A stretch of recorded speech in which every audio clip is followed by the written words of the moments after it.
เกิดมาดีเกิดมาฐานะสูงทรงเกิดบ่ได้หมายว่าความคิดปัญญาสิมันคงในด้านคุณงามความดีตั้งแต่ลูกเศรษฐีแต่แท้บักอันนี้มันก็ยังออกมาเข่าคางซุ่มสมเด้ก็ยังบักกันซุ่มใดเข่าคางบ่เข่าคางซุ่มสมน่ะก็มีตั้งแต่ซุ่มผู้เฒ่าแล้วก็ซุ่มที่ยังจนอยู่พะนะบักปอบลากใส่มึงเอ้ยบัดพ่อบัดแม่มันคือเป็นคนดีผู้หูแต่บัดลูกมันออกมาคือลูกก็ค่อยตู้ผ่านเรือนไทยที่บักปอบลากโคตรมึงสังกัดมาว่าคนไทยเถอะ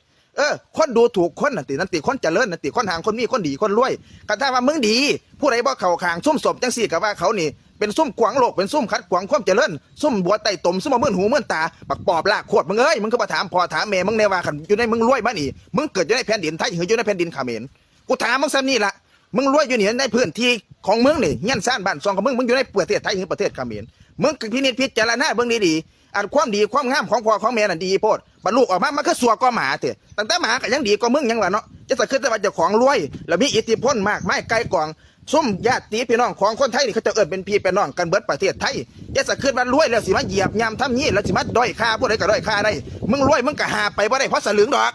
ตั้งแต่กระดูกมึงค่าขิงมึงเถอะมึงจะเอาไปนั่นบ่ได้หรือว่าผีอยากโคตรมึงจะสามารถหาดูถูกดูแค้นคนไทยจะมาหาด้อยค่าคนไทยถ้ามึงด้อยค่าคนไทยมึงไปอยู่เขมรพุ่นแล้วมึงก็หาส้มสมหลายๆนี่ไปหาตั้งประเทศไม่เลยกันมึงรวยอ่ะมึงรวยไปตั้งประเทศไม่แต่มึงจะมายุ่งกับประเทศไทยไปเลยว่าต้องมาอยู่ในประเทศไทยถ้ามึงรวยหลายบอกปอบลากใส่มึงผีลงใส่ลงน้ำมึงเสียน้ำผ้าความเจริญมัดสู่บ้านเมี่ยง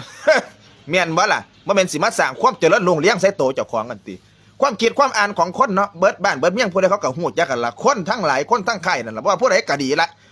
ะไม่ผู้ใดก็สิมาสร้างคุณประโยชน์ต่อบ้านต่อเมี่ยงโดยสิบ่เปิ่นบ่หวังผลหยังดอกหวังผลเบิดสู่คนนั่นแหละผู้ใดเขาก็หูดอกหาเสียงเบิดเงินหลายปานใดใส่เงินหน่อยใส่เงินหลายสำใดหาเสียงมันก็ต้องมาเอาขึ้นไปล่ะแม่นบ่บ่ต้องมาหวังดอกแต่ว่าอันนั้นมันก็เป็นเรื่องส่วนตัวเรื่องส่วนบุคคลที่พวกเจ้าสิพักกันมีความสามารถสิเข้ามาเฮ็ดมากอบมาโกยเอาแต่ว่าคันคนดีเขาเจ้าก็บ่ได้เฮ็ดกินบ้านกินเมี่ยงดอกเขาเจ้าก็เฮ็ดเพียบ้านเพียเมี่ยงแล้วก็อีกประการนึงคนที่บ่มีวุฒิภาวะบ่ม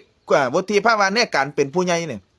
ขนาดประเทศชาติบ้านเมี่ยงเจ้าของนี่ยังบ่สามารถที่สิเข้ารบได้ร้องเพลงชาติไทยมันก็บ่ร้องเอามือขัดหลังเซยจังสิเขาก็เอิ้นว่าหมาหัวบาดกันภาษาอีสานบ้านหัวบ้านเฮาเอิ้นเนาะกันภาษาภาคกลางเขาเอิ้นว่าพวกหัวสันหลังวะเอิ้นว่าซุ่มเน้นละคุณแม้ตั้งแต่เพลงชาติไทยยังบ่กล้าร้องออกปากบ่ออกจากจิตจากใจเอามือขัดหลังเซยคนจังสิเขาสิเอิ้นว่าเป็นคนไทยอยู่สันติแม่นอยู่ไปกับนักแผ่นดินที่คนพวกแบบนี้กับอีกซุ่มนึงซุ่มขายชาติขายบ้านขายเมี่ยงกินเนี่ยขายแผ่นดินให้แก่ต่างชาติเนี่ยมันได้ยากกันอยู่เท่าซุมื้อนี้เนี่ยมันก็พ่อครอบว่าซุ่มขายชาติขายแผ่นดินเข้าไปแล้วนี่เงินเดือนบ่พออยากบ่พอกินมันก็พากันไปขายแผ่นดินให้ต่างชาติบัดทีนี้ซุ่มสิไปเอามากับไปซ้ำไปยื้อไปญาติกับแม่นทหารของไทยเฮาเขาเจ้าไปสร้างความดีความงามอีหยังก็บ่เสิร์ชโชว์ให้เขาเจ้ามีแต่เหยียบย่ำทำนี่อันพวกจังซั่นเขาเอิ้นว่าพวกอัปปีเสียกาบาลนรกทรงมาเกิดจังว่าเนาะซุ่มจังซี่ปล่อยมันไปให้มันไปถึกระเบิดให้มันมับหมาเบิดโคตรเบิดน้ำมันหล่นมันจังบ่ดีเหลียไหลซะข่อยว่าการที่สิเฮ็ดนั่นชาติศาสนาพระมหากษัตริย์แม่นผู้ใดสิเข้ามาเป็นนายกรัฐมนตรีก็สร้างแม่นผู้ใดสิเข้ามาแปลงบ้านแปลงเมี่ยงก็สร้างด้วยจากใจประชาชนนี่บ่ต้องการหยังหลายดอกต้องการแค่ว่ามุเจ้าตัดขาดจากซุ่มเขมรไปเลยบ่ต้องสนับสนุนจักสิ่งจักอย่างอีหยังก็สร้างผู้ใดหน้าใดสิเข้ามาเป็นใหญ่ก็สร้างวันต่อไปอย่าไปสนับสนุนซุ่มเขมรแม้แต่กรณีใดทั้งสิ้นแล้วบัดนี้ก็พากันเฮ็ดหัวให้มันแล้วอย่างถาวรซะเห็นบ่มีเหตุเพศภัยเกิดขึ้นอยู่ซุมื้ออยู่ซุเว้นบ่ได้เว้นบ่ได้วางบัดนี้มันสิโจมตีเอาเบิดสุสิ่งเบิดสุทั้งจะสภาพกันใจอ่อนกันสิเข้ามาเป็น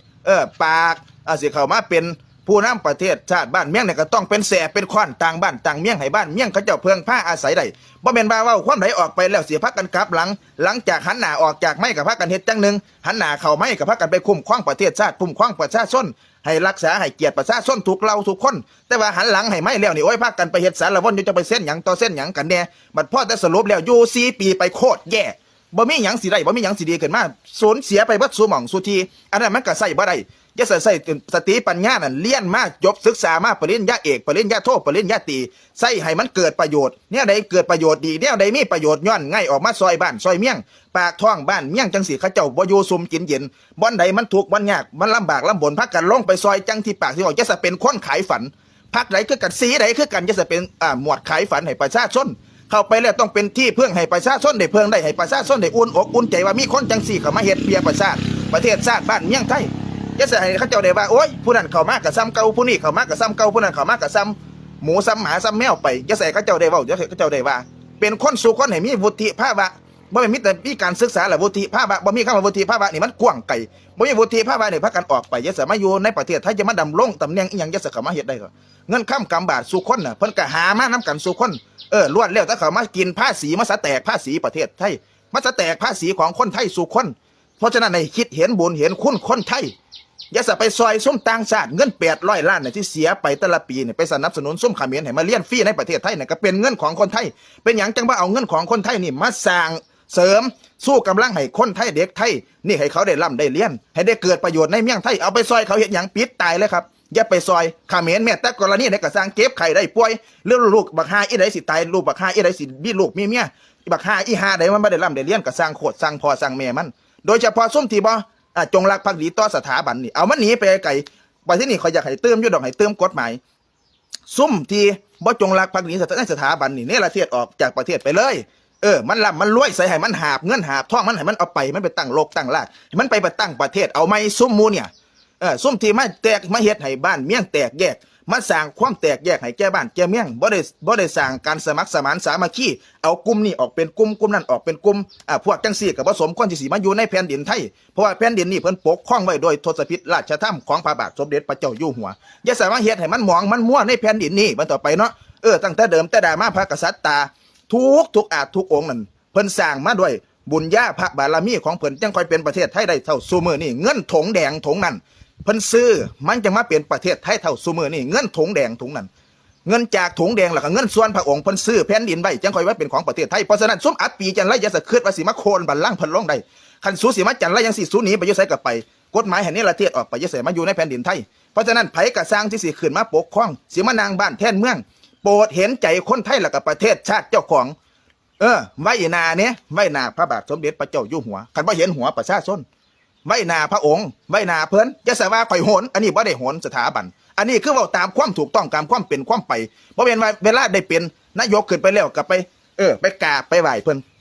หันหลังจากเพิ่นออกมาแล้วก็มาทำระย่ำตำบ่อนให้มันเกิดเดือดเกิดร้อนในบ้านในเมืองเข้ายากมากแพงบ่พากันเลียกหูเลียกตาเบิ่งแล้วว่าจักอันใดต่ออันใดราคาขึ้นแพงมาพุ่งอย่างเดียวผู้ใดมาเปลี่ยนกับพุ่งขึ้นผู้ใดมาเปลี่ยนกับพุ่งขึ้นซุ่มหาเงินหาค่ำแล้วมันพอตายแล้วอันใดกับมีขึ้นราคาอย่างเดียวผู้ใดมาเฮ็ดบ่มาเปลี่ยนก็บ่เห็นมันได้ดีเลื่อนเก่าเพราะฉะนั้นความปากคำเว้าของเจ้าหลุดออกจากปากมาแล้วเอาไปพิจารณาแล้วก็เฮ็ดให้มันได้อย่างดับอย่างดีจะใส่ประชาชนประชาซี่เขาได้ออกมาโจทนาว่าขานมันสิเอิ้นว่าคำว่าเป็นนิสัยเนี่ยมันก็เอิ้นว่าสันดานย้ายมันเข้าไปในสันดานต้องมีความละอายต้องมีฮิริโอตัปปะต้องมีคุณธรรมศีลธรรมจริยธรรมอยู่ในใจก็สิเกิดไปขึ้นไปปกครองประเทศไทยก็ต้องมีคุณสมบัติหมู่นี้ขึ้นไปอย่าไปจุนเจือประเทศใดก็สร้างบ้านเจ้าของบ่ได้ดีอย่าเสียกะโหลกไปซอยเหลือบ้านผู้อื่นมีเท่านี้ล่ะนี่แหละคือเสียงจากประชาชนฝากไปหาหมู่เจ้าผู้สิขึ้นมาดังบ้านแทนเมียงบ่ได้ว่าเกียงเป็นสีใดบ่ได้ว่าแต่ว่าเว้าแล้วเฮ็ดให้มันได้เบิ่งประชาชนเจ้าของเป็นใหญ่อย่าไปเอาประชาชนประเทศใดขึ้นมาเป็นใหญ่กว่าบ้านเจ้าของเท่านั้นล่ะ